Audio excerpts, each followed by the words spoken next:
राधे राधे, जय श्री कृष्णा। 1970s में Japan के अमामी ओशिमा आइलैंड पे एक बड़ी मुसीबत आ गई। हाबू नाम के जहरीले सांपों ने इंसानों और जानवरों में डर फैला दिया था। हर साल सैकड़ों लोग इनके काटने से मर रहे थे, क्योंकि सरकार के पास कोई प्रॉपर इलाज नहीं था। ये सांप खेतों में पाए जाते थे, जहां इंसान अनजाने में उन पे पैर रखकर जानलेवा हादसों का शिकार हो जाते थे। उस समय कोई असरदार एंटीडोट आसानी से नहीं मिल पाता था। वैज्ञानिकों ने एंटीडोट तो बना लिया था, लेकिन उसे स्टोर करना बहुत मुश्किल था, क्योंकि इसे रखने के लिए हर समय बिजली वाले मेडिकल स्टोर चाहिए थे, जो 1970s के गाँवों में नहीं थे। इस वजह से बहुत से लोग हॉस्पिटल पहुंचने से पहले ही रास्ते में ही दम तोड़ देते थे।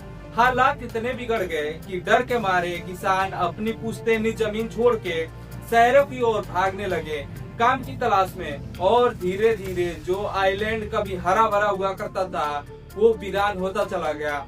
जापानी सरकार ने इस आइलैंड को सांपों से बचाने के लिए बहुत सारे काम की और कई बैठकें की। तभी एक वैज्ञानिक ने सुझाव दिया कि एक ऐसा जानवर लाया जाए जो सांपों को खा सके और उनके जहर से भी बचा भी रहे। नेचर को नेचर से ही कंट्रोल करने वाला ये आइडिया सरकार को बहुत पसंद आया।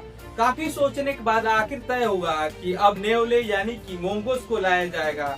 नेवलों को सांपों का पुराना दुश्मन माना जाता है।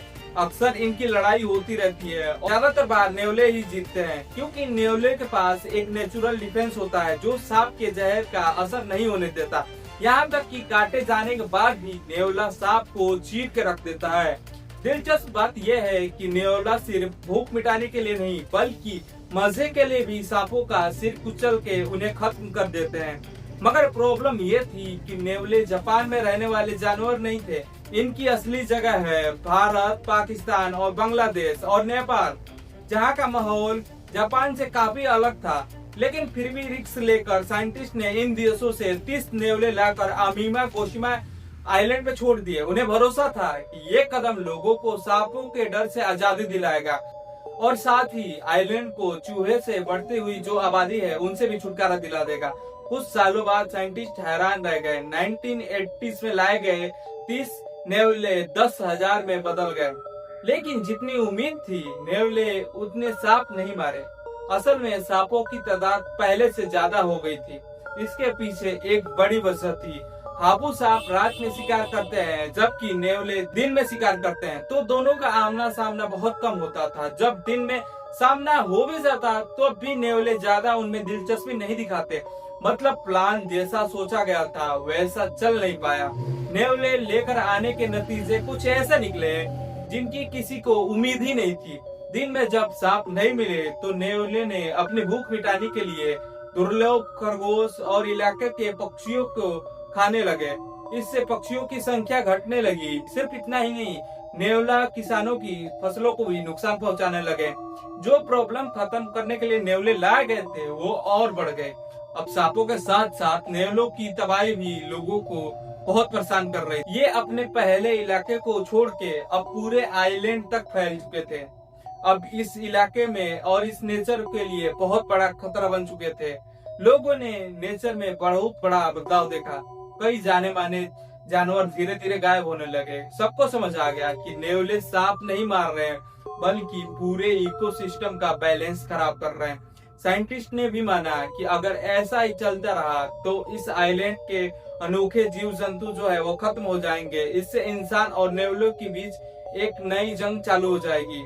नेवले को कंट्रोल करने के लिए एक बड़ा अभियान चालू किया गया। लोगों ने जाल लगाए और खास तौर पे ट्रेन किए हुए कुत्ते को इस्तेमाल किया। 2000 की शुरुआती सालों में जापानी सरकार ने नेवले को खत्म करने के लिए आधिकारिक अभियान को चालू कर दिया और पूरे आइलैंड में खास टीम को तैनात किया। छोटे और तेज नेवलों को पकड़ने के लिए सरकार ने कैमरे और खास जालों का इस्तेमाल किया। जहां नेवलों की जनसंख्या ज्यादा थी वहां जहरीला चारा डाला गया, जबकि ट्रेंड कुत्तों ने उन्हें ढूंढने में मदद की। ये कितने सालों तक ये ऑपरेशन चलता रहा। आखिरकार 2018 में जापानी सरकार ने अमामी ओशिमा को पूरी तरीके से नेवले से मुक्त घोषित कर दिया। इस मुहिम के दौरान करीब 30,000 नेवले पकड़े गए या फिर मार दिए गए। शायद ये कठोर लगे, लेकिन नेवलों की वजह से विलुप्ति कगार पे पहुंची 15 प्रजातियों को बचाने का यही एक रास्ता था। आज के वक्त अमामी ओशिमा पे नेवले एक भी नहीं बचे, लेकिन हाबू सांप और चूहे अभी भी मौजूद है। लेकिन जापान में सिर्फ सांप और नेवले ही नहीं, बल्कि एक और आइलैंड है जहां जानवरों ने इंसानों के लिए मुसीबत खड़ी कर दी। अमामी ओशिमा से थोड़ी दूर केट आइलैंड के नाम से एक मशहूर एक जगह बिल्लियों के राज में बदल चुकी है। इसका नाम है ओशिमा आइलैंड। पर ये कोई प्यारा सपना नहीं है, बल्कि एक डरावना सच है। यहाँ इंसानों से कई गुना ज्यादा बिल्लियां रहती हैं, इतनी की गिनती मुश्किल है। कैट लवर के लिए ये जगह कोई सपने से कम नहीं है, लेकिन हकीकत थोड़ी उससे अलग है मेरे दोस्त। यहाँ सारी बिल्लियां जंगली है और ये कई बार बेहद आक्रामक हो जाती है। खाने के कमी की वजह से ये टूरिस्ट को खरोच देती है और कई बार झुंड में घेर लेती है। और इतना ही नहीं, जंगली बिल्लियों के शरीर में कई तरीके से बीमारियां और इन्फेक्शन भी होते हैं, जो इंसानों में भी फैल सकते हैं। मतलब कि ये प्यारा आइलैंड असल में सेहत के लिए बहुत खतरनाक है। आप क्या सोचते हैं इन आइलैंड के बारे में? नीचे कमेंट बॉक्स में कमेंट कर बताएं। और आज का वीडियो आपको कैसा लगा ये हमें जरूर बताएं। तब तक के लिए राधे राधे, जय श्री कृष्ण।